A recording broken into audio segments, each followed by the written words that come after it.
एक तो 112 नंबर पे कॉल लगता है ही नहीं, कम से कम हम 15-20 मिनट परेशान हुए, तब जा करके एक बार कॉल हुआ। फिर मैंने उन्हें दूसरे दिन कॉल किया, हम कहा सर 24 घंटे हो गए हैं, एफआईआर का क्या होगा, आप हमें एफआईआर दे दो। तो बोले अच्छा तुझे एफआईआर चाहिए। शिकायत करता ही अपराधी है ऐसा लग रहा है। यदि आप एक शिकायत करता है तो आपने बहुत बड़ी गलती कर दी। यूपी में जो योगी जी कह रहे हैं, ये थाना अध्यक्ष इस प्रकार के बीटा तू जैसे जो थाना अध्यक्ष हैं, ये पूर्ण रूप से मट्टी पलीट कर रहे हैं। हर तरह से चोरों के साथ मिले हुए हैं। ट्विटर पर ट्वीट वीडियो वायरल हो रही है इनकी, लाखों सब मिले। तो नोट हो ही जाए। मैं आपसे बोल रहा हूँ, मैं आप मान लीजिए आप थाना अध्यक्ष हैं, मैं आपसे बोलता हूँ कि आप एफआईआर लिखिए। आपका काम है एफआईआर लिखना, आपने लिखी नहीं, मैं लिखूंगा एफआईआर। एफआईआर नहीं लिख रहे हैं, इट मीन्स आप कहीं ना कहीं संलिप्त है। आप उस आपके कहीं ना कहीं आपकी जानकारी में हुई है पूरी घटना। सर आप 2 मिनट बात करिएगा, कुछ क्वेश्चन है सर। 2 मिनट आपसे बात कर सकते हैं अभी? नमस्कार, मैं आनंद गुप्ता और आप देख रहे हैं नेक्स्ट जन ब्रॉडकास्ट। एक मामला ऐसा है कि आप सुन के हैरान हो जाइएगा। जैसे कि इनके घर में चोरी हो जाती है 16 तारीख को, मगर ये पुलिस को फोन करते हैं, पुलिस की गाड़ी भी आती है, देखती है मामला को, अच्छे से देखती है और फिर कहती है कि आप रिपोर्ट लिखा दो। जब ये रिपोर्ट लिखाने के लिए जब ये थाने चौकी पहुंचते हैं तो वो कहते हैं कि आप पहले चौकी जाओ फिर थाने आओ। ऐसे मामला चलते रहता है, इनको टाला जाता है। एक तरीके से कहा जाए तो पुलिस चोरों को बचा रही है या पुलिस कार्रवाई करना नहीं चाह रही है। जो भी मामला है, अभी हम थाने चौकी के अंदर ही हैं और ये भी है जो पीड़ित हैं, और हम इनसे भी बात करने की कोशिश करेंगे कि क्या मामला था, कैसे इनको गुमराह किया गया और अभी तक इनका रिपोर्ट नहीं लिखा गया है। सबसे पहले आपका नाम क्या होगा? मेरा नाम प्रवीण शुक्ला है। अच्छा, आपके घर में चोरी जिस दिन हुई उसी दिन आप लोग वहां पे मौजूद थे या नहीं थे? नहीं, हम बाहर थे, हमारे चाचा जी का देहांत हो गया था, तो उसी दिन हम आए थे। सुबह सुबह ही जैसे घर पे पहुंचे तैसे देखा हमारा खिड़की कटी हुई थी और ताले वाले टूटे पड़े थे। और फिर अंदर गए तो देखा अलमीरा, सारा काम बिखरा हुआ था, अलमीरा का लॉकर वाकर सारे टूटे पड़े थे, चोरी हुई थी। तो हमने तुरंत 112 पे डायल किया। एक तो 112 नंबर पे कॉल लगता है ही नहीं, कम से कम हम 15-20 मिनट परेशान हुए, तब जा करके एक बार कॉल हुआ। फिर वहां पे हमने बताया तो आधे घंटे के अंदर पुलिस आ गई हमारे पास। पुलिस आई तो उन्होंने सब कुछ देखा, पूछा, उन्होंने बताया हमने कि ये हमारे यहाँ 5 लाख कैश रखा हुआ था, हमने प्रॉपर्टी के लिए रख रखे थे, और प्लस कुछ हमारे ज्वेलरी थे जो भी गायब हुए। तो उन्होंने बोला कि ठीक है आपको मिल जाएगा, तसल्ली दिए। बोले आप 10 बजे चले जाना चौकी पे, वहाँ पे नबी हसन जी आएंगे, उन्हें आप एप्लीकेशन दे देना, आपको सामान मिल जाएगा। फिर हमने नबी हसन जी को आकर के दिया, सब कुछ लेटर लिख करके उन्हें दिया कि ये चोरी हो गई। वो आए भी, फिर बोले कि हम तसल्ली दिलाए कि आपको मिल जाएगा। फिर मैंने उन्हें दूसरे दिन कॉल किया, हम कहा सर 24 घंटे हो गए हैं, एफआईआर का क्या होगा, आप हमें एफआईआर दे दो। तो बोले अच्छा तुझे एफआईआर चाहिए, आकर के तब ले जा, चौकी ले जा। तो हमारे मित्र हैं रवि जी, इन्हें हमने फोन किया, हम कहा सर ऐसी ऐसी मेरी बात हुई, उन्होंने ऐसे बोला। तो कहा कैसे ऐसे बोल दिया, हम आ रहे हैं, मिल जाएगा एफआईआर कॉपी। तो हमारे भैया रवि आए और सबके साथ में हम आए यहाँ पे। जैसे कि मैं आपको थोड़ी सी ब्रीफ कर दूं, रवि पांडे जी ये एक एडवोकेट हैं जो इनके तरफ से केस लेकर आए हुए थे, मगर इनकी भी बात नहीं सुनी गई। मैं आपको बताता हूँ कि ये हमारे मित्र हैं, तो इनका मेरे पास फोन आया कि मेरे यहाँ जो है चोरी हो रही थी। तो हमने इनसे पूछा कि आपके यहाँ कितने क्या क्या चोरी हुआ। तो उन्होंने बोला कि मैं फ्लैट वगैरह लेने का प्लान कर रहा था, करीब 5 लाख रुपए इनके घर पे रखा हुआ था, 5 लाख रुपए चोरी हो गया। प्लस देखिए इन्होंने बताया कि इनकी वाइफ का चेन वैन कुछ सोना तो आदमी घर पे रखते ही है, कान के बाले वाले वगैरह ये सब जो है इनकी चोरी हो गए। जिसके बाद चूंकि ये जो है ये एक आम आदमी है, इन्होंने 112 पे फोन किया। फिर जो है चौकी प्रभारी यहाँ पर ओमेक्स चौकी प्रभारी नबी हसन जो है वो वहां पर पहुंचे होंगे। इनको लगा होगा कि 112 पे हमने कंप्लेंट कर दी, अब तो एफआईआर लिख जाएगी। लेकिन उसके बाद क्या हुआ कि इनको एफआईआर दर्ज नहीं हुई। फिर इन्होंने जब नबी हसन को फोन किया तो नबी हसन ने इनसे बदतमीजी से भी बात की। फिर इन्होंने बताया कि आप आइए भैया एक बार चलिए प्लीज। तो मैं इनके साथ गया, करीब 1 घंटा बैठा रहा चौकी पर। चौकी पर बैठने के बाद नबी हसन जी आए, उनको हमने बताया कि ऐसे ऐसे बात है। उन्होंने कहा ठीक है हम आपकी एफआईआर लिख रहे हैं, आप जो है आप थाने जाइए, थाने में हम बोल दे रहे हैं, आप थाने में जाके आप एफआईआर लिखवा दीजिए। थाने में आए तो उन्होंने थाना अध्यक्ष से जो बात करी, पहले तो कम से कम 3-4 लोगों से इस बारे में हमने बताया कि ये मामला है। कभी किसी ऐसा ही ने पूछा, कभी किसी दूसरे ऐसा ही ने पूछा। फिर बाद में बोला गया कि एसएचओ साहब से आप मिलिए। एसएचओ साहब से जब हम मिले तो एसएचओ साहब की अलग ही कहानी थी सर। यहाँ पे एसएचओ साहब तो ऐसा लग रहा था जैसे अपराधी को बचाने की पूरी कोशिश कर रहे हैं। मैं उनसे बोल रहा हूँ कि सर आपके क्षेत्राधिकार में जो घटना हुई है, आप इस घटना को, आपको जानकारी ही नहीं है। वो कह रहे कि मैं क्या करूँ, आप एसआई जो चौकी प्रभारी नवी हसन, आप उनसे जाके बात कीजिए। तो हमने कहा सर वो कह रहे हैं कि वो आप थाने में जाके एफआईआर लिखा। उनका जो जवाब था वो इस प्रकार से था जैसे हम लोग उनकी सैलरी पे काम कर रहे हैं, वो हमारे दिए हुए टैक्स से काम नहीं कर रहे हैं, वो हमारे ऊपर एहसान कर रहे हैं। ये थाना बीटा 2 लगता है। यहाँ के जो एसएचओ हैं बहुत ही उनका गंदा रवैया रहा है। हर बार, मैं पहली बार इस मामले में नहीं आया हूँ, उससे भी पहले मैं कई मामलों में आया हूँ। तो इनकी एफआईआर तब भी नहीं लिखी गई। ट्विटर पे इन्होंने ट्वीट किया, उसके बाद भी नहीं एफआईआर लिखी गई। तो लास्ट में इन्होंने आज ये फिर आए, आज करीब तीसरा दिन हो गया है घटना के। अच्छा, 3 दिन में कोई कार्रवाई नहीं हुई? 3 दिन में कोई कार्रवाई नहीं, ना ही कंप्लेन लिया गया? ना ही कंप्लेन। अच्छा, कंप्लेन मैं आपको एक चीज बताऊं कि जो जी। इनके एरिया में जहाँ पर चोरी हुई है, जी जी, वो लगता है सेक्टर बीटा 1। ठीक है। ग्रेटर नोएडा में 3-4 सेक्टर काफी मतलब पॉश एरिया में माने जाते हैं, अल्फा 1, अल्फा 2, बीटा 1, बीटा 2। ये ग्रेटर नोएडा की बहुत इंपॉर्टेंट एरिया है। यहाँ पर काफी लोग, पैसे वाले लोग भी रहते हैं, और इन सेक्टर की सुरक्षा की जिम्मेदारी भी अन्य सेक्टरों की तुलना में अधिक रहती है पुलिस के ऊपर। नहीं, उसके बावजूद लोगों के घर पे चोरियां हो रही है, बहुत हैरान करने वाली बात है। और चलिए, चोरी हो रही थी, घटना है, कोई भी कहीं भी घटित हो सकती है, ऐसा नहीं कि हर जगह पुलिस हाँ, मौजूद हो। जी, जी, बिल्कुल। लेकिन सबसे बड़ी बात ये होती है कि आप उस घटना के बाद कार्रवाई क्या कर रहे हैं। आप ये समझ लीजिए कि करीब 4 दिन हो गए हैं, लेकिन एफआईआर नहीं लिखी जा रही है। जिसको हम फर्स्ट इंफॉर्मेशन रिपोर्ट बोलते हैं, वो किसके पास दे जा रही है? पुलिस में दे जा रही पुलिस को देगा ही, है। लेकिन पुलिस यहाँ पर कोई कार्रवाई ही नहीं कर रही है। सबसे कंप्लेन बड़ी ही बात, नहीं लेना चाह रही है। कंप्लेंट नहीं लेना चाह रहे हैं। यहाँ तक कि आप ये समझ लीजिए कि चोरी करने वाला तो मस्त घर पे है, हाँ हाँ, उसने तो चोरी कर ली, वो कहीं फरार हो गया। बिल्कुल बिल्कुल। जो ये है, ये भाई काम करने वाले व्यक्ति हैं, मैं भी काम करने वाला व्यक्ति हूँ, ये भी काम करने वाले व्यक्ति हैं। ये पिछले 3 दिन से चक्कर लगा रहे हैं थाने के। अब आप मुझे बताइए, चोरी करने वाला खुश है या कंप्लेन लिखाने वाला खुश है? बिल्कुल, जैसे कहा जा रहा है कि यूपी में योगी जी कह रहे हैं कि हमारे यहाँ पे सब बकवास है। यूपी में जो योगी जी कह रहे हैं, ये थाना अध्यक्ष इस प्रकार के बीटा 2 जैसे जो थाना अध्यक्ष हैं, ये पूर्ण रूप से मट्टी पलीट कर रहे हैं। हर तरह से चोरों के साथ मिले हुए हैं। ट्विटर पर ट्वीट वीडियो वायरल हो रही है इनकी, लाखों। हाँ, सब मिले हैं। या तो नोट हो ही जाए। भाई, अब मैं इससे आपसे साफ पूछता हूँ, मैं स्पष्ट आपसे होता है, बोल रहा चोरों को हूँ, जानते मैं हैं। आप मान लीजिए आप थाना अध्यक्ष हैं, मैं आपसे बोलता हूँ कि आप एफआईआर लिखिए। आपका काम है एफआईआर लिखना, आपने लिखेंगे, मैं लिखूंगा एफआईआर।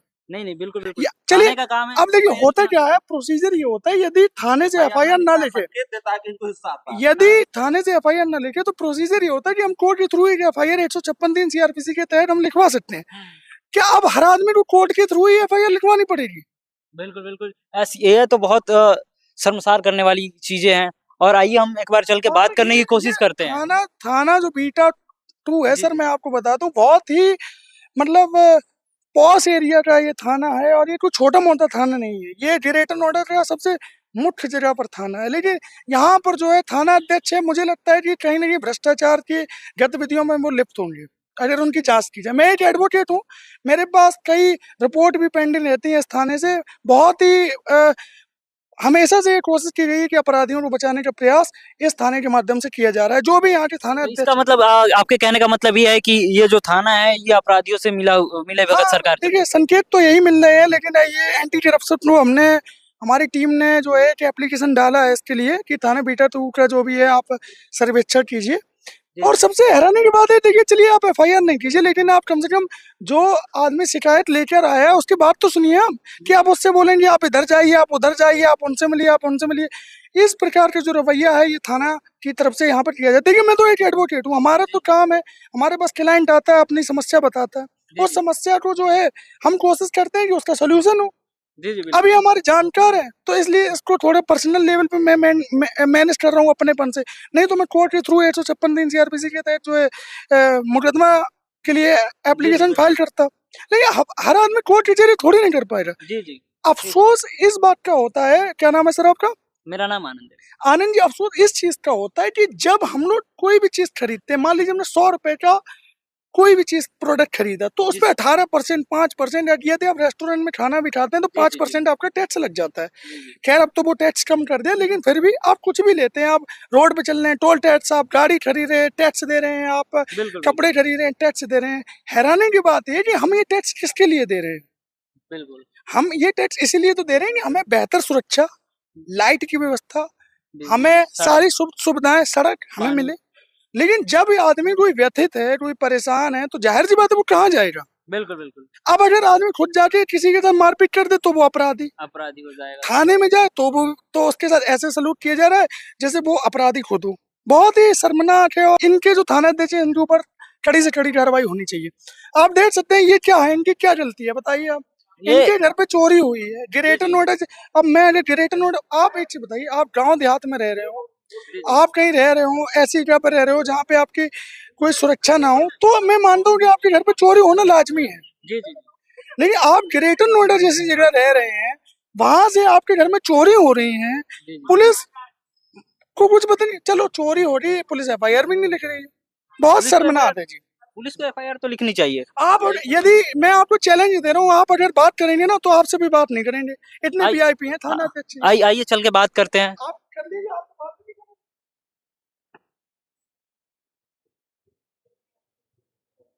सर आप 2 मिनट बात करिएगा। जी सर। ये बाइट देने का काम का स्टेट अफसर का, जी सर। इसीलिए हम नहीं दे सकते। Okay sir. आप बाइट नहीं दे सकते सर। ओके। जैसे कि आप देख सकते हैं कि ये सीधे सीधे साफ तौर पे मना कर रहे हैं कि हम आपको बाइट नहीं दे सकते हैं। तो आप भी अंदाजा लगा सकते हैं कि क्या हो सकता है जब एक पत्रकार सवाल पूछ रहा है तो ये लोग मना कर रहे हैं जवाब देने से। तो आप समझ सकते हैं एक आम इंसान को कितनी कठिनाइयां होती होगी अपनी बात को रखने में, अपने लिए इंसाफ मांगने में, उसको कितनी समस्याओं का सामना करना पड़ता होगा। और एक बार मैं कहूंगा कि दिखाया जाए थाने। थाना अध्यक्ष वो चौकी प्रभारी। अच्छा, ये आइए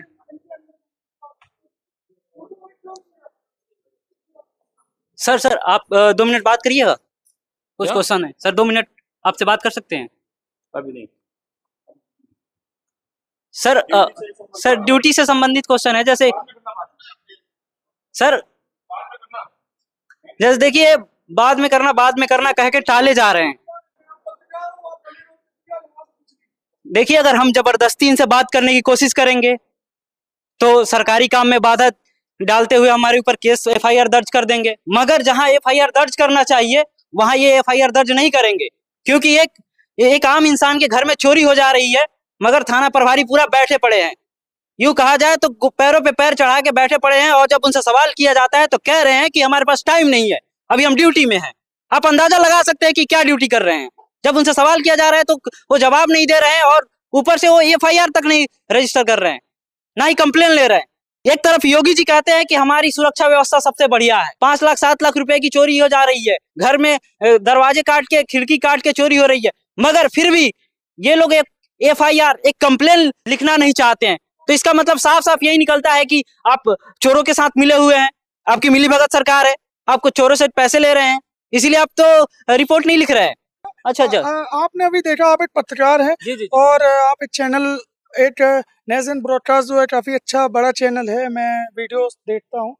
आप एक पत्रकार हैं, आप यहाँ आए, आपके साथ किस प्रकार का सलूक किया गया? वही तो हम कह रहे हैं कि जब वो एक पत्रकार से, आप एक पत्रकार हो, आपका राइट है ये जानने के लिए कि भाई फलाना जगह कोई चोरी की घटना हो रही है, उस पर पुलिस ने क्या कार्रवाई की है, ये तो आप पूछ सकते हो, नहीं पूछ सकते आप? मैं पूछ सकता हूँ, मगर मैं अगर जबरदस्ती कर दूं तो हमारे ऊपर ये केस एफआईआर कर देंगे कि कानूनी काम में बाधा का। अभी जब आपने पूछने की कोशिश की तो उन्होंने क्या बोला कि हाँ हम अभी ड्यूटी टाइम में, हम आपका जवाब नहीं दे सकते। सोचिए, आप एक पत्रकार हैं, आप हमसे पढ़े लिखे भी हैं, और जब आप एक चैनल से आए हैं तब आपकी कोई यहाँ पर इज्जत नहीं हो रही है, आपको ट्रीटमेंट नहीं मिल रहा है।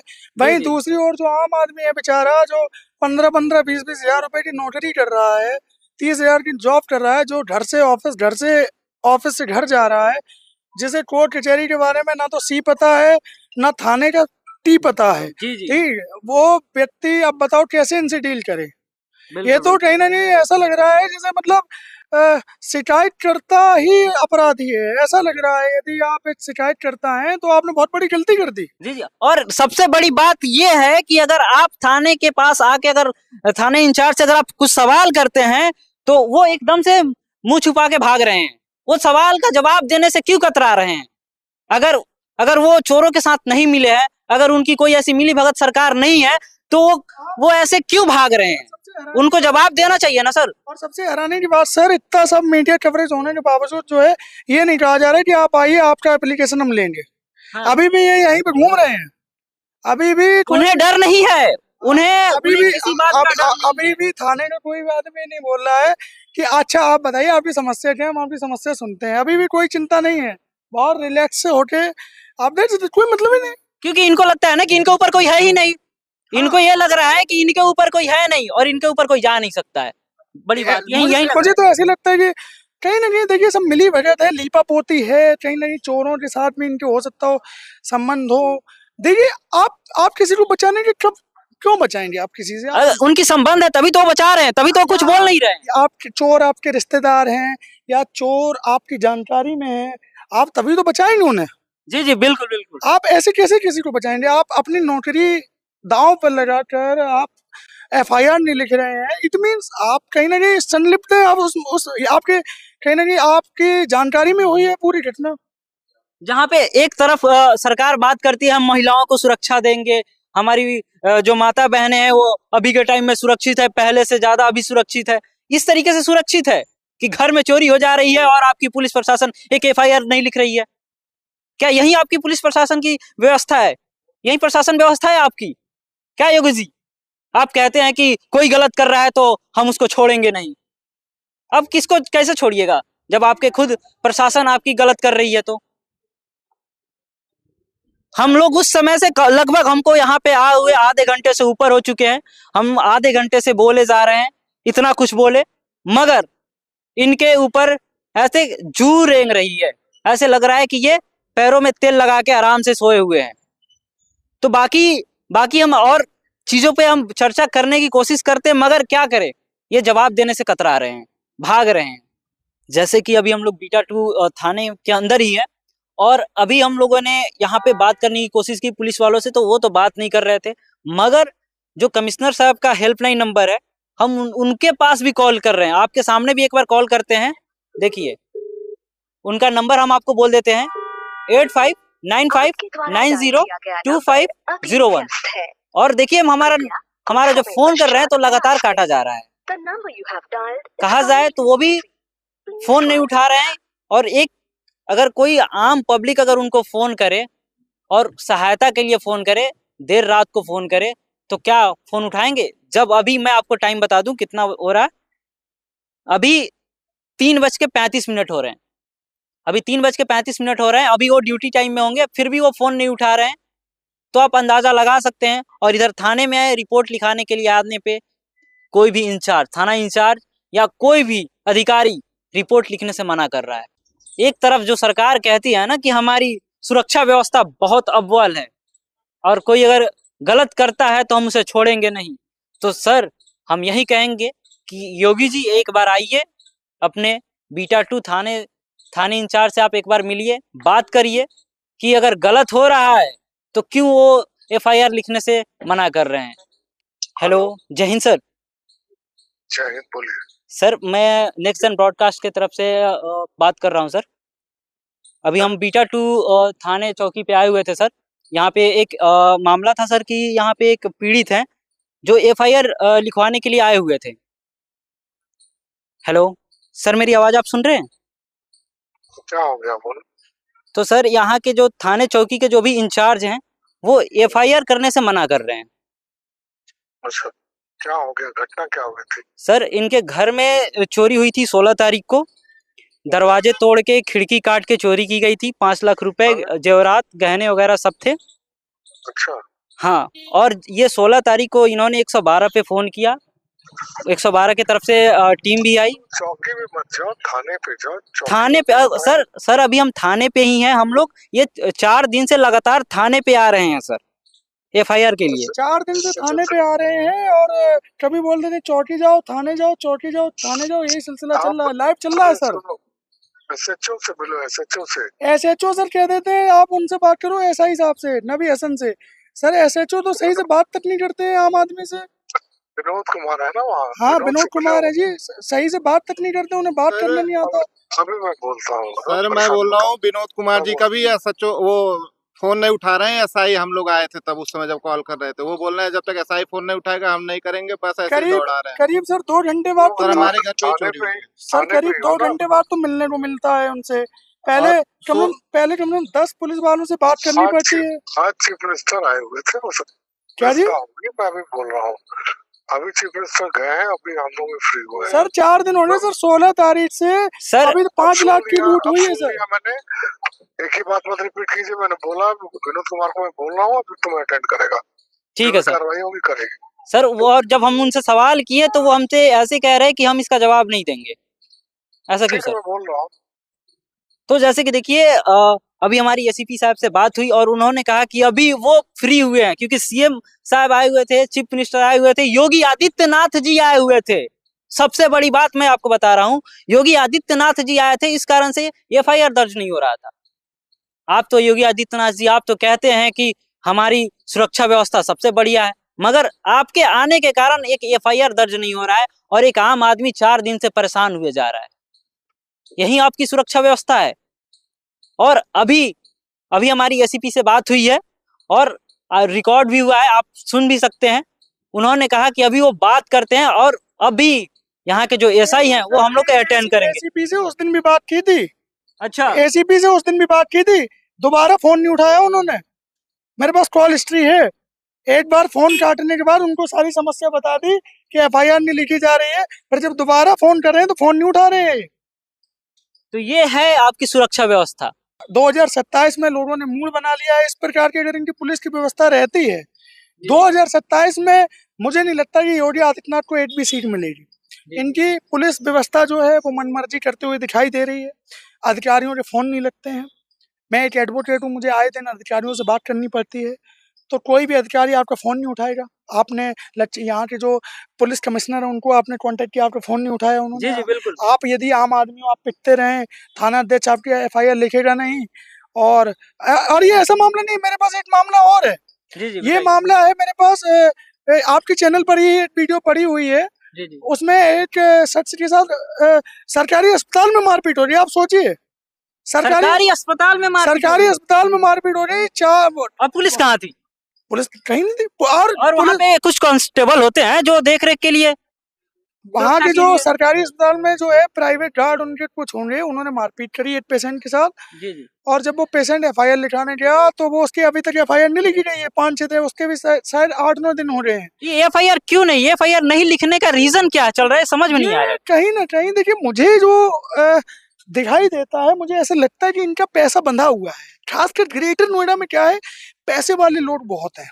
तो एफआईआर ना लिखने के लिए करोड़ों रुपए, लाखों रुपए इनको दिए जाते होंगे, मुझे ऐसा लगता है।